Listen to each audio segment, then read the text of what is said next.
It's pretty funny how stuff works sometimes. Very recently, within the past few months, I made a video talking about popular artists of the 21st century. I put them in a ranking of a tier list, and Miley did pop up for this video, and I put her in meh.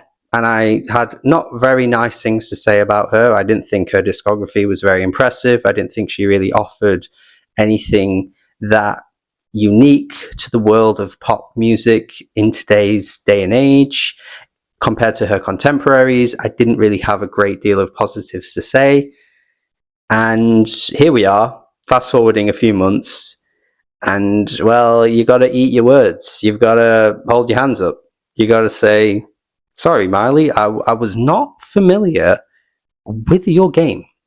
I was not. I've been quietly confident about this new Miley Cyrus album based on the singles that have been dropping, because these songs have been some of the best of her career. Like, as somebody that isn't a massive Miley fan, you might be looking at me going, well, no, she's got all these other songs, and that's fine. I have listened to the albums. I have sat through them. I'm not just dismissing her discography outright.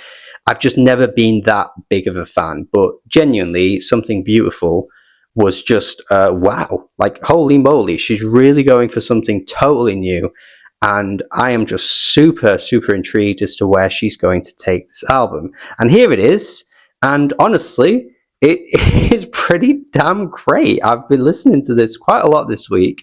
I've been waiting for that moment of maybe going, oh, okay, maybe it's growing off me, maybe it's not really sticking.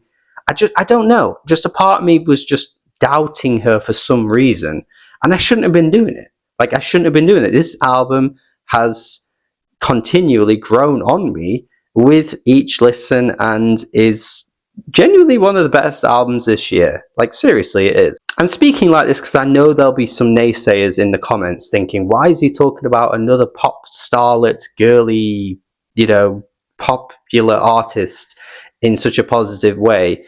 Because there are people that in the comments are like that with me, and there are people that do kind of have that attitude towards popular music, and fair enough, some of it has been pretty bad for the 2010s onwards. Every decade has terrible pop music, guys. Come on, it's just the same since the dawn of time. So I'm speaking in that way because I know there will be people that will be like, nah, surely it's not that good. No, it is. It is. It is. Listen to the first track, Prelude, right? Listen to that track. The way that song just has this really grandiose and mysterious vibe coming through with her vocals. And it feels like a closing track, honestly. Like, it feels like it climaxes a little too early. And you're just thinking, wow, like this doesn't feel like an intro I would expect from a Miley album, but no, it really, really sets the tone really well, because all of the other tracks fit this really vibrant sound and this really explosive, colorful sound, grandiosity, the whole thing. And yeah, every track just after it lives up to this feeling. I've already mentioned Something Beautiful, genuinely a fantastic track, great single. Sad to see that the general public hasn't really taken to it, but there's not really a surprise there. I mean, it's kind of obvious to see why they wouldn't. This isn't a traditional, mainstream pop sounding song, but you'd at least think with her fan base, they'd be spamming this and giving this the recognition that it deserves. But unfortunately, it just doesn't always work that way. But at the end of the day, it is proof that charts don't really mean a great deal, because this is one of her best songs, and it's probably one of the lowest performing songs she's ever released as a single. So go figure. That just kind of goes to show really what the charts can bring sometimes. But it's so good.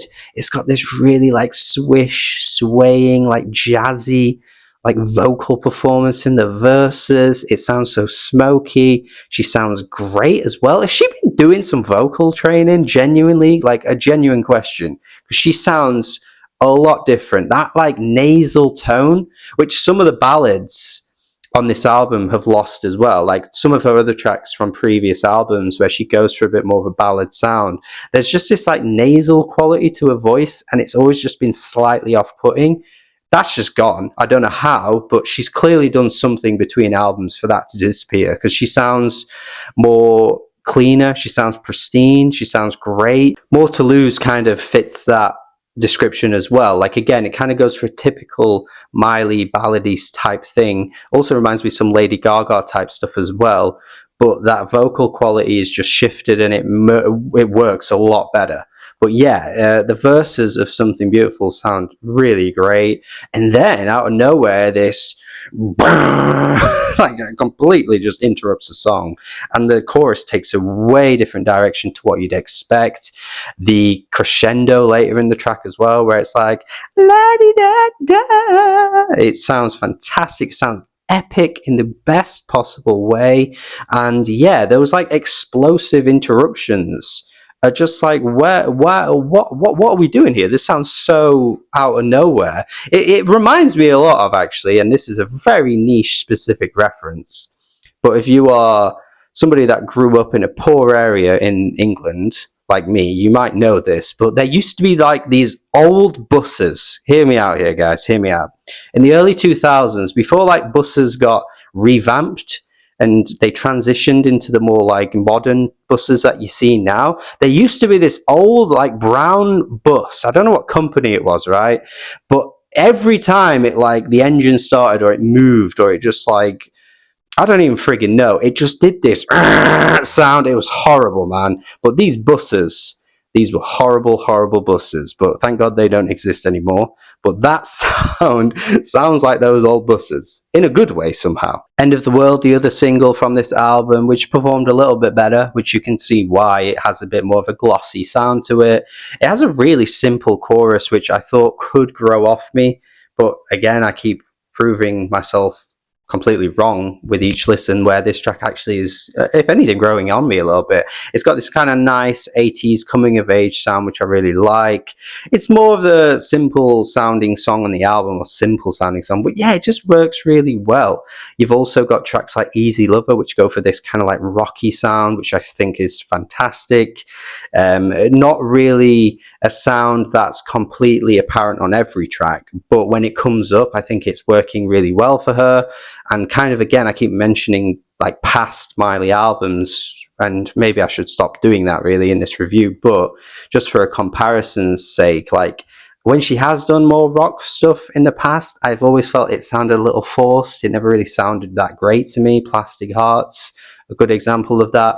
Some of it was okay, like I'm not saying it was a bad album or anything, but yeah, something about this album here, Easy Lover, like that chorus hits so well. It feels like a classic sort of 70s, 80s rock tune. Like it really feels like it fits in the mold of that era, and yet it's like a 2025 track from a really major pop star. It's impressive how this is lining up in this way. Something I have to mention though, and I think that's a really important conversation to be having when it comes to like pop stars in all eras of music, but they really are only as good as the production allows them to be. And I think that is one of the biggest indicators of why this album works so much better for me than her past stuff. You've got Sean Everett, who's been on this album all over it, and there are other producers as well. Miley is credited as a producer throughout too, which is pretty cool to see.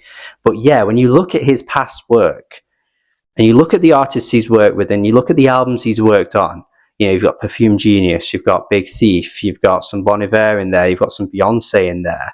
Like, it is so clear to see why the production on this album is sounding as strong and as good as it is, because when you do pick the right people to work with, they will really elevate your sound. And she has managed to find a great way of just combining a lot of her older albums and material and sounds and just polishing it to the point where all these tracks just sound so much better than anything to me that she's ever done.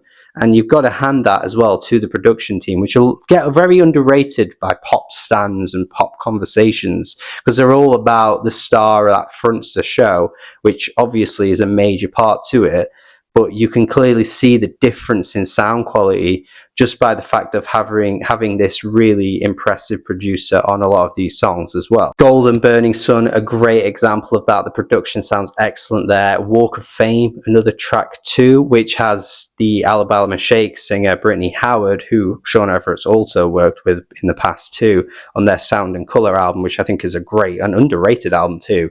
But yeah, this track sounds really like surprising with the unexpected Brittany Howard feature. It just sort of feels a bit like, oh, I wasn't expecting that, but it works really well. It really adds this completely unique dynamic to the song. It just takes like Britney's voice, and it makes it sound like she's screaming from a mountain. It's just layered over the instrumental, which has this really cool like two-step beat, which is really fun. Yeah, I'm a big fan of this one. You've also got Naomi Campbell's vocals coming through on one of the tracks, where she's constantly like, pose, pose. That's on Every Girl You've Ever Loved. I think the best part for me of that track is the ending, where it has that really like sharp 80s almost like house instrumental kind of stabbing through. Very much feels classic to that era of like dance and house music that started to really like develop and evolve as the 90s went on. But if you listen to some of that old school stuff, this beat at the end of this track feels very much reminiscent of that. It's really cool though. I've got to say that Reborn hasn't been a major highlight for me. It's only one nitpick of the album I will want to mention though, really.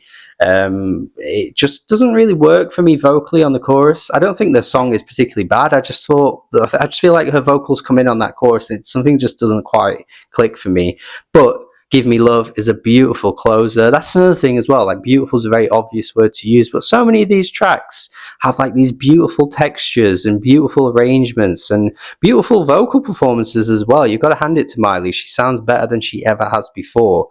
And yeah, Give Me Love is a lovely, lovely way to close it out. And it's just overall like a pretty damn great album, honestly. I know my tone throughout is very surprised, and if you're a massive Miley Cyrus fan watching this, you might be getting irritated with how I'm speaking, but take it in a good way. Like, I am somebody that wasn't really a fan of her before, and I've come into this album not expecting like to love it, and I've come out of it loving it. Like, that's a great thing. Like, to be completely surprised and, you know, flipping your expectations upside down for an artist and thinking an album is great can only be a good thing, really. And yeah, I don't have too many faults for this one. It's, you know, at times a familiar sound. She's pulling from older influences, but doing it in a really cool way. Production's fantastic as well. Yeah, 8 out of 10 for me. 8 out of 10. I think it's one of the better albums I've heard this year. I think it will go down as one of the best mainstream albums of the year. Like, it might not perform as best as her other albums, but compared to, you know, your indie darlings, this is obviously going to do really well comparatively, isn't it? Yeah, definitely up there as one of the better albums for me this year, for sure. And cool. It's just cool to see. That's it from me. Let me know your thoughts in the comments. Do you agree, disagree? What should I review next? Make sure you subscribe, hit the like button, and if you're feeling really generous, check out the Patreon membership page if you want to support me over on there monetarily. It keeps the channel going. And yeah, thank you as always. Let me know your thoughts on the album in the comments. Have a good day. Goodbye.